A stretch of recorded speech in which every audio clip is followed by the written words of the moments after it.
Devops, kubernetes.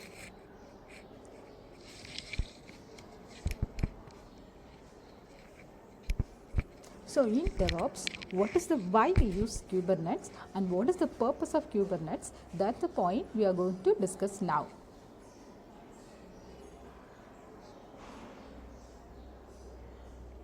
So generally, Kubernetes, why we are using Kubernetes means, so in organization, multiple number of containers run on a multiple hosts at a time.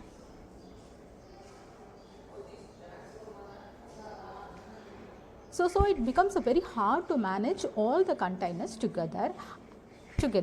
A simple solution, that's why we use Kubernetes. Generally, Kubernetes is an open source platform for managing containerized workload and services. And also, Kubernetes take care of scaling and failover for our application running on the container. And this is the architecture of Kubernetes. In the architecture has one is Kubernetes master and another one is Kubernetes work node. This is one is Kubernetes work node and this is another one Kubernetes work node. In the master architecture has API server and controller, manager and scheduler and etcd also, right? So in Kubernetes and the work node has Kubernetes pod. Okay, so both, so many of the work node also present here. And explanation, the master node communicates with worker nodes using Kube API server to kubelet communication. The main purpose is kubelet for kubelet communication only. In the worker node, there can be one or more parts and parts can contain one or more containers. So containers can be deployed using the image also, can be deployed externally by user, and this is the Kubernetes architecture components.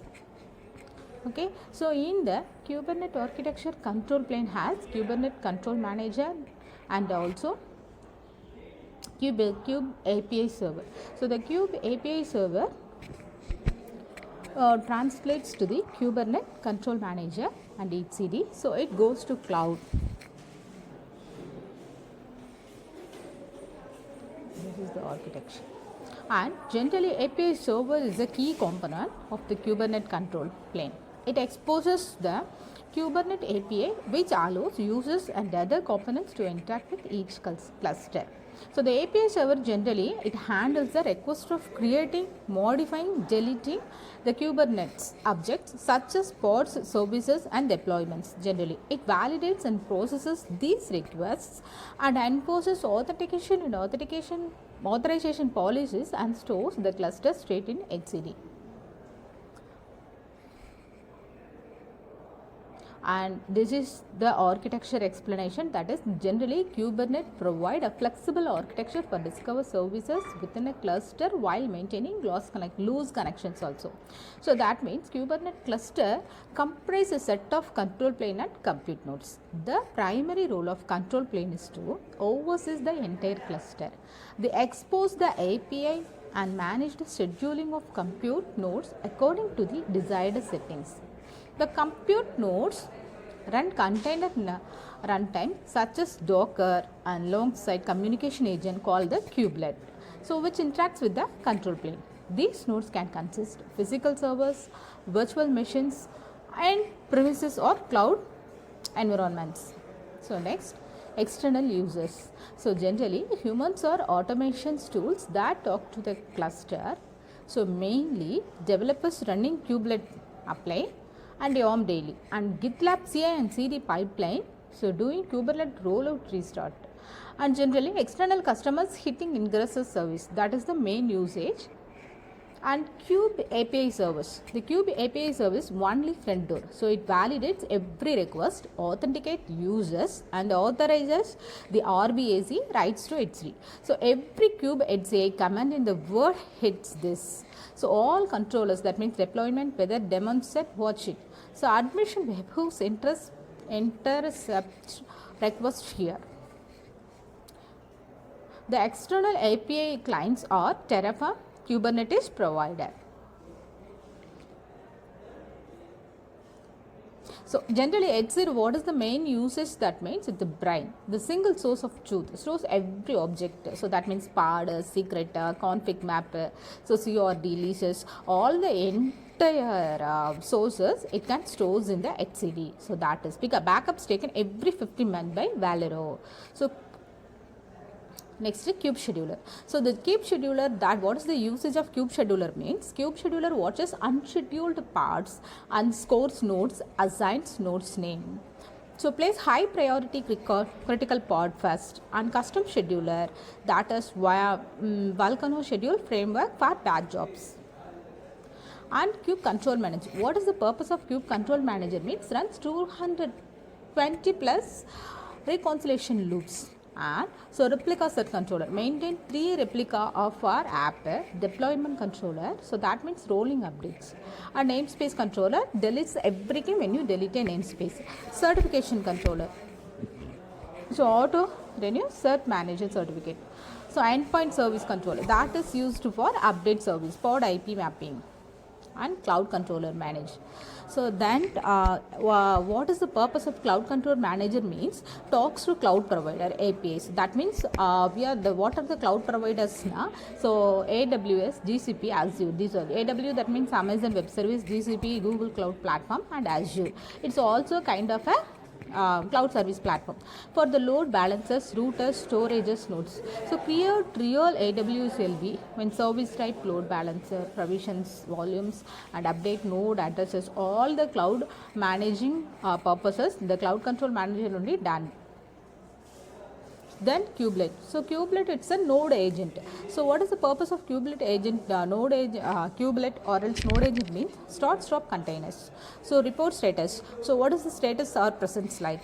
So mounts volumes, runs health checks like. And then kube proxy patrol. So maintain IP tables, IPv rules. So service cluster IP works also. So support session affinity. So this is the QB proxy work in main usage. And container runtime. So actually pulls images and runs containers, CRA interface, the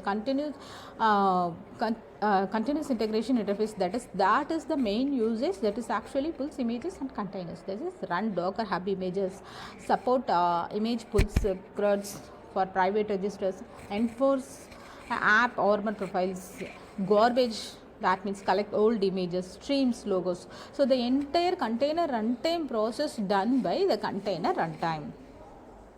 So then pods is nothing but it's the smallest unit. So 1 plus container sharing network and storage namespace. This is the main usage of pods.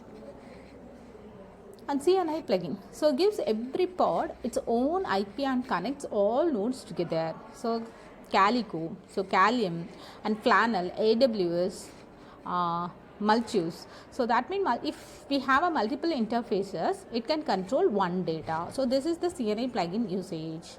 And core DNS, cluster DNS, resolve service names to cluster IPs. App connects to Postgres, SVS cluster. Subdomains are also in a preemptions. That is also known as the core DNS. So metric servers. So finally, what is the purpose of metric servers? That means collect CPU memory from kubelet. So kubelet has some data now. So this data can collect from kubelet. So it enables the horizontal pod autoscaler. And images ingress controller. So ingress controller, that is what is the usage? That means it's a global server load balancing with GK ingress. So this is the load balancer. So monitoring add on Prometheus Grafana. So Grafana, it's also it's a kubelet performer.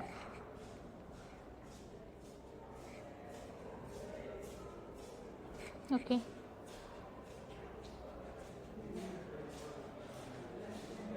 So monitoring add-on, it's a scraps metrics from everywhere. So this is the everywhere, wherever the matrix is present. So all the entire matrix it may be grabs. And logging add-on collects container logs. What is the main usage? That means at a time, in multi-time, you can uses the same space, same time. So multi number of containers run on a multiple host at a time. So it is very hard to manage all the containers together. The simple solution, that's why we are using Kubernetes. Okay. So and also Kubernetes is a general open source platform. So it mainly used managing containerized workload and services. And Kubernetes also take care of scaling the entire container setup. That's all.